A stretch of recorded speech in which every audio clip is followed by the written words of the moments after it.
Good morning friends. कल मैंने आपका नेशनलिज्म इन इंडिया पूरा करवाया था। आज मैं आपके सामने लेके आया हूँ नेशनलिज्म इन यूरोप। देखिए, हम नेशनलिज्म के बारे में बात कर चुके हैं, तो मैं आज आपको नेशनलिज्म इन यूरोप और कुछ बेहतरीन मुद्दों के बारे में बताऊंगा। दरअसल मुद्दे क्या हैं, कुछ वर्ड्स हैं हमारे जो कि आपके जानने के लिए बहुत ही ज़रूरी है। अगर हम वर्ड्स नहीं समझेंगे तब तक हम जान नहीं सकते। और इस दरअसल हमें जानना क्यों ज़रूरी है, क्योंकि ये हमारी नैतिक जिंदगी का एक हिस्सा होना चाहिए कि हमें इन सब वर्डों के बारे में पता हो। एक पढ़े लिखे बच्चे के लिए जानना बहुत ज़रूरी है कि इन शब्दों का क्या महत्व है। तो पहले मैंने आपकी स्क्रीन पर लगाया है ये जो चित्र है हमारा, इसके साइड में लिखा है नेशनलिज्म इन यूरोप। दरअसल ये चित्र बहुत जरूरी है।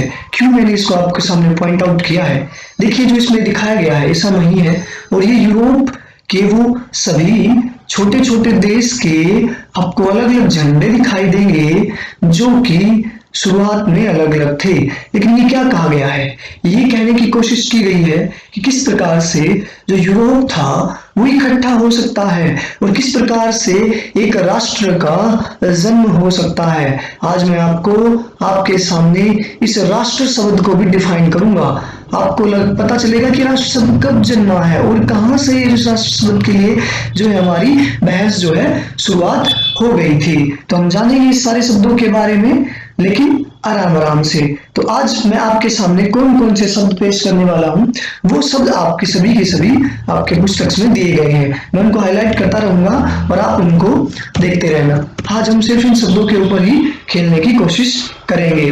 तो पहला जो हमारा शब्द है वो है भाई ये वाला, क्या है, पढ़िए इसे, ये है एब्सोल्यूट्स। एब्सोल्यूटिस्ट क्या होता है एब्सोल्यूट्स? देखिए इसका हिंदी में मतलब होता है निरंकुश। निरंकुश मतलब कि क्या है कि एक ऐसी सरकार जिस पे कोई अंकुश ना लगा सके। जैसे कि यहाँ पे देखिए जैसे लिखा हुआ है, ए गवर्नमेंट और a system of rule has no restraint on the power excise. अगर मैं कुछ पावर को एक्सरसाइज करता हूं तो मुझे किसी को जवाब देने की जरूरत नहीं है। अब ऐसा कब होता था? ऐसा तो राजा के समय पर होता था। आपको याद होगा कि उसके मंत्री जो वो सिर्फ दिखावटी होते थे, बल्कि राजा तो कुछ भी कर सकता था। तो यहाँ पे क्या है भाई, निरंकुशवाद, ये वर्ड अब क्यों आया है? क्योंकि इस जो हमारे में पढ़ेंगे फ्रांस के बारे में, इसकी जो भावना थी, जो कार्य कर किया जा रहा था वहां पर, उसको लोगों को ये लगने लगा था कि राजतंत्र है, ये निरंकुश है, इस पे कोई अंकुश नहीं लगाया जा सकता। इसलिए इस वर्ड को सबसे पहले पेज पे दिखाया गया है। इस पैरे में भी आपको ये वर्ड जो है यहाँ पे दिख जाएगा कि जो हमारे एब्सोल्यूट्स थे ये कौन थे। दरअसल इनके पास क्या होता था, one of the earth of the forgotten image like to the sectored remain to the symbol of absolute instrument in the Sorian uptown is the vision of the people of the world ground to the distance nation Indified through the flags and the national customs। अब देखिए, अब ये एक और word आया आपके सामने, utopia। ये क्या है utopia? A vision of the society is so ideal that is unlike to be the actual exist। इसका मतलब क्या होगा? हिंदी में आप कहते हैं ना कल्पना करो, तो हिंदी में इसका मतलब होता है भाई कल्पना आदर्श। कहने का भावार्थ क्या है? कहने का भावार्थ ये है कि एक ऐसी दुनिया जो सिर्फ और सिर्फ कल्पना में जी रही थी। किसमें जी रही थी? कल्पना में जी रही थी। मतलब क्या हुआ यहाँ पे? मतलब ये हुआ कि हम अच्छी बातें करते हैं, एक राजा के द्वारा अच्छी बात की जाती है, लेकिन वो सब क्या था? वो सब एक कल्पना दृश्य मात्र था। तो ये आपको एक और पता चला वर्ड, इमेजनरी। इसका मतलब क्या हो सकता है कि इमेजनरी है, सब कुछ धरातल पर तो कुछ भी नहीं था। ठीक है, तो ये बात आपको ध्यान रखनी है। आपको दो वर्ड समझ में आए, एब्सोल्यूट्स और जो है यूटोपियन के बारे में मैंने आपको बताया। अब तीसरा वर्ड कहां से लेंगे बच्चों? देखिए तीसरा जो वर्ड है आज आपका, ये कॉर्नर में आपको एक लिस्ट निशान दिखाई देगा और यहाँ पे लिखा गया है कि व्हाट इज नेशन। दरअसल ये व्हाट इज नेशन नहीं था, ये एक आर्टिकल लिखा गया था। किसके द्वारा? अर्नेस्ट रेनन के द्वारा लिखा गया था। और उस आर्टिकल को जब छापा गया था उसका ये नाम था क्यू इस्ट सी यूने, मतलब कि नेशन। अब देखिए इसने एक भाषण दिया था। दरअसल क्या दिया था? इसने एक भाषण दिया था। एक फिलोसफर हुए हैं, यूनिवर्सिटी ऑफ सोर्बन के एक फिलोसफर हैं ये, इन्होंने एक भाषण दिया था और उस भाषण का जो अंश था वो एक आर्टिकल में छपा था, जिसके अंदर बहुत ही जरूरी शब्द आया और वो शब्द था नेशन। अब देखिए नेशन क्या है, अब इसमें यहाँ पे लिखा है nation is formed by the common language, race, religion and territory. मतलब कि क्या कहा है in this essay criticised that, उसने कहा कि देखिए देश सिर्फ ये नहीं है कि मात्र एक भाषा के लोग रहें, जिसमें एक ही रिलीजन के लोग हों और एक टेरिटरी डिफाइन हो, नहीं भाई, ये देश नहीं है। बल्कि देश क्या है, देश देखिए इसमें बहुत बड़े बढ़िया बढ़िया वर्ड लिए गए आपके लिए जो आपके लिए बहुत ही इंपॉर्टेंट है। A nation is the culmination of the long past of endeavours. मतलब क्या है भाई, ये जो राष्ट्र है हमारा वो क्या है भाई, राष्ट्र जो है तो लंबे समय तक चले आ रहे उन मेहनतशील प्रयासों का और सेक्रीफाइस का, त्याग का और डिवोशन का। और भाई क्या है, डिवोशन का। मतलब कि क्या कह रहा है कि हमारे उस अतीत में चले आ रहे त्याग, शौर्य और मेहनत से किए गए प्रयासों का एक मेल है दरअसल नेशन। नेशन ऐसे ही नहीं बन जाता। नेशन कैसे बनेगा, नेशन जब बनेगा जब एक लंबे समय तक लोगों ने प्रयास किया हो। याद करिए हमारे प्रयास 1764 में हमने अंग्रेजों के खिलाफ लड़ना शुरू कर दिया था ऑफिशियल तौर पर। 1857 में हमने एक लड़ाई लड़ी और 1857 से लेकर 1947 तक कितना बड़ा लंबा इतिहास है, कितनी सेक्रीफाइस है, कितने डिवोशन थे, सबके सब किए थे, तभी तो एक नेशन बना। क्यों, एक हिस्टोरिक पास्ट होता है उसका, उसमें बहुत से ग्रेट मैन होते हैं, उनका व्यक्तित्व होता है और special capital upon which was the base of the national idea.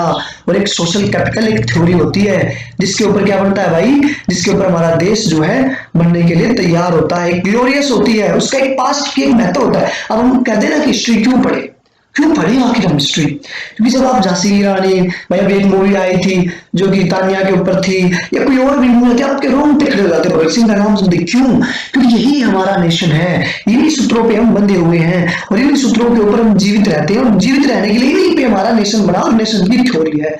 और इस शब्द से क्या निकलता है भाई, इसी शब्द से नेशनलिज्म निकलता है। किस शब्द से, जब एक व्यक्ति अपने इंडेवर्स के बारे में, एक व्यक्ति अपने डिवोशन के बारे में, एक व्यक्ति अपने नेशनल किसी प्रकार बना है, मेरी जात क्या थी, मेरा समाज क्या था, कैसे हम जानेंगे अतीत को, फिर उसके ऊपर हम काम करने लग जाए तो नेशनलिज्म की थ्योरी और शुरू हो जाएगी। और ये क्या था भाई, ये आपका नेशन था।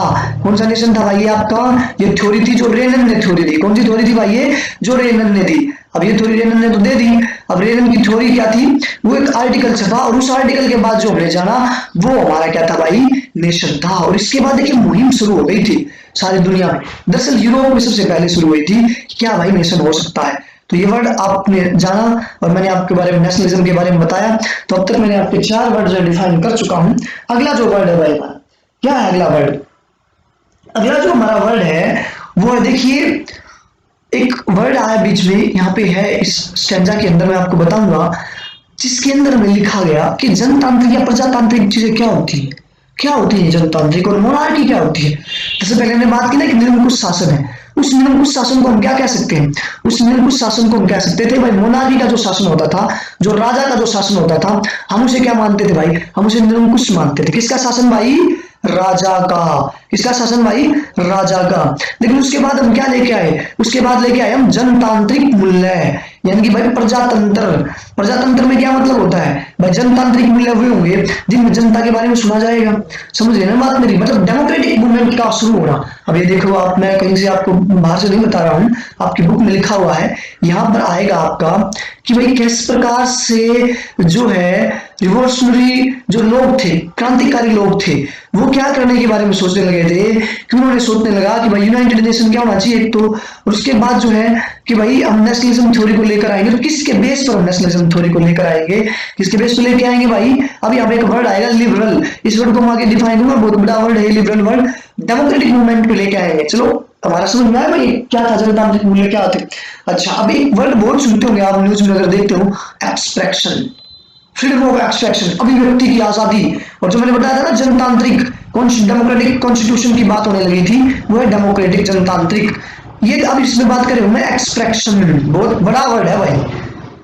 अभिव्यक्ति क्या है, अभिव्यक्ति इसका मतलब होता है कि देखिए मेरे विचार, चाहे मेरे विचार राजा के खिलाफ हो या राजा के साथ हो, लेकिन अगर मेरे विचार के अंदर एक तबके की बात की जाए, एक स्टेट के उस तबके की बात की जाए जो पिछड़ा है किस प्रकार का भी है, और मेरे वो विचार हैं और उन विचारों में क्या है, लिबरल है, तो वो मेरे जो विचार है, जो मेरी अभिव्यक्ति है, उसको आपको क्या देनी चाहिए, पूरी की पूरी फ्रीडम देनी चाहिए।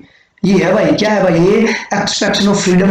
हमारे अंदर जो आर्टिकल 19 की हम बात करते हैं ना कॉन्स्टिट्यूशन के अंदर, वो हमने अब ये देखिए कब से शुरू हो गया था। इसकी जो है बात भाई 1882 से शुरू हो गई थी, 19वीं शताब्दी में। हम कौन सी शताब्दी में जी रहे हैं, हम 21 शताब्दी में जी रहे हैं। अब तक हम फ्रीडम ऑफ एक्सप्रेशन के लिए लड़ रहे हैं। तो भाई वर्ड समझ में आया एक्सप्रेशन का। चलो अगला जो वर्ड है हमारा, अगले जिस वर्ड पे हमें काम करना है, अगला वर्ड है भाई ये रहा आपके सामने। क्या वर्ड है भाई, प्लेबिस्सिट। अब देखिए ये इसका मतलब हिंदी में क्या होता है भाई, इसका मतलब हिंदी में होता है जनमत। अब आप समझ पाओगे, जनमत सुना होगा ना, जनमत, ये इसकी डेफिनेशन भाई।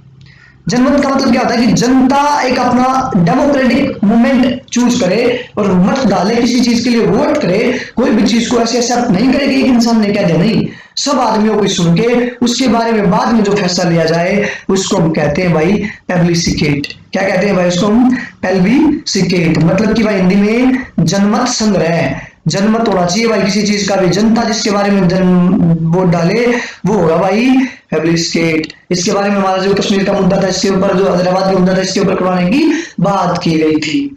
ठीक है भाई, तो ये वर्ड समझ में आया आपको, मतलब जनता का वोट डालना किसी मुद्दे के ऊपर। चलो भाई अगला वर्ड, अगला वर्ड भाई जो आपके सामने आज आपने करना है वो है ला पैट्रिले। मतलब क्या होता है भाई, फादरलैंड। और उसी के साथ ही एक वर्ड है भाई लिक्टियोन। मतलब क्या होता है भाई, सिटीजन। आपको बेसिक वर्ड भी याद करने में थ्योरी होंगी आगे जब हम कभी पढ़ते हैं सोशलिज्म, तो उसके अंदर आपकी थ्योरी आएंगी ये लेफ्टे, और जो है जो हमारी ये जो अगली है ये ले कैप्टन। इसका मतलब क्या होता है, देखिए पितरलैंड, अपने मदरलैंड तो सुना होगा, और ये फादरलैंड मतलब पितृभूमि का मतलब क्या है, पैतृक भूमि, जहां से मैं संबंधित रखता हूं, जहां से मेरे पूर्वज संबंधित रखते थे, उस भूमि के लिए कुछ करना। उस भूमि को हम क्या, कौन सी भूमि बोलते हैं भाई, ला पैट्रिले। मतलब कि फादरलैंड, जिस जहां तक मेरे पूर्वज या जो इंसान जिनसे मैं पैदा हुआ हूं, उन इंसानों का इस भूमि पर जो विचार रहा है, इस भूमि के लिए जो अपना भाई डिवोशन रहा है, इस भूमि के लिए जो उसने कार्य किए हैं, वो भूमि। अब यही चीज तो है जो नेशनलिज्म या नेशन के लिए प्रेरित करेगी। इस्लाम में क्या लिखा है, द आइडिया ऑफ द लेपेट्रे and the idea of the लेस्टियोन। मतलब कि भाई जो सिटीजन्स है, जहां का मैं नागरिक हूं, उस भूमि के लिए प्यार होना ही क्या है, nation of United community enjoying the equal right under the constitution. वही लोग, तो ये जो आइडिया है वही लोग तो आपको बताएंगे कि कैसे हमें कॉन्स्टिट्यूशन की फ्रेमवर्क करनी है। तो दोनों वर्ड समझ में आए भाई आपको। फादरलैंड वो होगी जहां से हमारे पूर्वज रहते आए हैं, और जो हमारी भाई क्या है, सिटीजन, जहां मैं रह रहा हूं उस भूमि के लिए प्रेम पैदा होना। अच्छा, ये वर्ड, ये साथ साथ आप ये चित्र भी देख लें, ये चित्र है जिसके जर्नलिस्ट एंड्रे ने लिखा है। और ये क्या है कि फ्रेंड्स जो हमारी थी स्ट्रॉम के अंदर रिवोल्यूशनरी क्राउड का जो इकट्ठा होना दिखाया गया है, किस प्रकार से क्राउड जो है अपने नेशन थ्योरी के लिए लड़ रहा था। तो ये वर्ड आपने जाना। अच्छा भाई अगला वर्ड जो आपके लिए आज के लिए, जिस वर्ड के लिए आपको काम करना है, जिस वर्ड को आपको जानना है, देखिए आपको दिखाया गया है, कल मैं समझाऊंगा इस मैप के बारे में, पूरा ऑटोमन साम्राज्य, रूस के बारे में, फ्रांस की क्रांति के बारे में, सब कल मैं आपको बताने वाला हूँ। लेकिन आज हम सिर्फ वर्ड कर रहे हैं भाई। इन वर्डों के लिए मैं आपको आज बता रहा हूँ कौन कौन से वर्ड आपके सामने प्रस्तुत किए जाएंगे। तो भाई देखिए, एक ये है आपका जो टाइटल है, ये भी आप कर लेना एक बार, आज इस पे आप जरूर नजर मार लेना, कल मैं आपको समझाऊंगा किस प्रकार से हमें ये करना है। तो भाई जो अगला वर्ड हमारा है वो क्या है, अगला वर्ड देखिए, अगले वर्ड पे मैं डिस्कशन इसलिए ढूंढ रहा हूँ क्योंकि आप जो है ऑप्शन मिल जाए आपको बुक में, आप देख लें। जो अगला वर्ड जो आपको करना हुआ है लिबरल नेशनलिज्म थ्योरी। मतलब कि क्या पढ़ रहे हैं भाई हम, लिबरलिज्म। देखिए अच्छे पढ़े लिखों से पूछोगे तुमको पता नहीं चलेगा, लेकिन आप अभी से सीख सकते हैं इस वर्ड के बारे में, क्या मतलब है इसका लिबरल का। देखिए मतलब क्या होता है, मतलब होता है भाई इंडिपेंडेंसी। लिबर, लिबर का मतलब होता है आजाद। आजाद मतलब, अब यहां से लिबरलिज्म का मतलब क्या होगा, उदारवाद। मतलब कि जिसकी सोच में क्या होगा, जिसकी सोच में एक कंसेप्ट को लेकर उदारवाद करता हूं, हर कंसेप्ट को लेकर के एक सोच हो, एक आइडिया हो जो अपनी बियॉन्ड एक चीज में चिपका नहीं रहे, हर चीज के बारे में जो डिबेट डिस्कशन के लिए उसके बारे में अपने इंप्रूवमेंट करके ले जाए, उसको हम कहेंगे national unity is the 19th century Europe is ideology of liberalism. Liberalism का मतलब क्या, लिबरलिज्म जो वर्ड है वो हमने लैटिन भाषा से लिया, जिसका मतलब लिबर होता है, जिसका मतलब क्या होता है भाई फ्री। फ्री बोले तो फ्रीडम, जिसके विचारों में फ्रीडमता हो उसको लिबरलिज्म कहेंगे। पॉलिटिकली, सोशली, इकोनॉमिकली, जो हर चीज बंधन को तोड़ करके सोचे। हमने याद किया होगा तुमने 1932 में कह रहे ना लिबरलिज्म किया था हमारे देश में, क्या था वो, इकोनॉमिकल बाउंड्रीज को तोड़ा था। और रिवर्स में भी यहाँ पे क्या है कि हम पॉलिटिकल सोच को तोड़े, हम अपनी सोशलिस्ट सोच को तोड़े और उस चीज के बारे में काम करें जिसे हम क्या कहेंगे भाई, थ्योरी ऑफ लिबरलिज्म, उदारवादिता, हर चीज के बारे में सोचना, एक वर्ड के साथ बैठना नहीं, हमें एक जो है हम क्या बोलते हैं, हम जिसको एक अपनी धारणा के साथ नहीं जीना है बल्कि अपनी फ्रीडम के साथ में जीना है। उस वर्ड को क्या कहते हैं भाई हम, लिबरलिज्म। तो आपने लिबरलिज्म वर्ड के बारे में जाना। अच्छा, इसी के साथ जो दूसरा वर्ड होता है वो क्या होता है, वो होता है भाई कंजर्वेटिज्म। मतलब कि कंजर्वेटिज्म, ये देखिए कंजर्वेटिज्म क्या होता है भाई, कंजर्वेटिज्म एक वो थ्योरी होती है जिसे हम हिंदी में रूढ़िवादिता कहते हैं। क्या कहते हैं भाई, रूढ़िवादिता। रूढ़िवादिता का मतलब क्या है कि जैसे हमारे पुराने लोग हैं, अब ये नहीं है कि वो बदलेंगे नहीं, लेकिन वो क्या करेंगे कि उसकी जो चाल है बदलने की वो बहुत ही कम होगी। यहाँ पे देखिए आपको लिखा है पॉलिटिकल फिलोसफी, एक सोच है जो पुराने समय से आ रही है, चली हुई, जिसके अंदर हम किसको महत्व देते हैं भाई, इंपॉर्टेंस ऑफ ट्रेडिशन, जो एस्टैब्लिश्ड और जो हम अपने इंस्टीट्यूशन, कस्टम्स और perfect to the graduation development of the quick change. लेकिन हम जो चेंज में हम क्विक चेंज नहीं करते, वो आदमी क्या कहलाएंगे, हमारे वो आदमी कहलाएंगे कंजर्वेटिव। कंजर्वेटिव वो आदमी होते हैं जो अपनी सोच के विचारों के साथ जुड़े होंगे, बैठे होंगे। रूढ़िवादी कह देते हैं, जैसे कि हम बूढ़े बुजुर्गों को कह देते हैं कई बार, ये भाई रूढ़िवादी है, इससे अपने विचारों से नहीं हटेगा। तो मैंने आपके सामने आज 11 12 वर्ड रखे हैं, इन वर्ड्स के लिए आपको काम करके आना है और डेफिनेशन आपकी बुक में है और ये वर्ड जो है आपको बहुत इंपॉर्टेंट है। आशा करते हैं इन वर्डों के बारे में समझेंगे, सुनेंगे, मेरी सहायता से काम करेंगे। शुक्रिया, धन्यवाद। चैनल को सब्सक्राइब करें।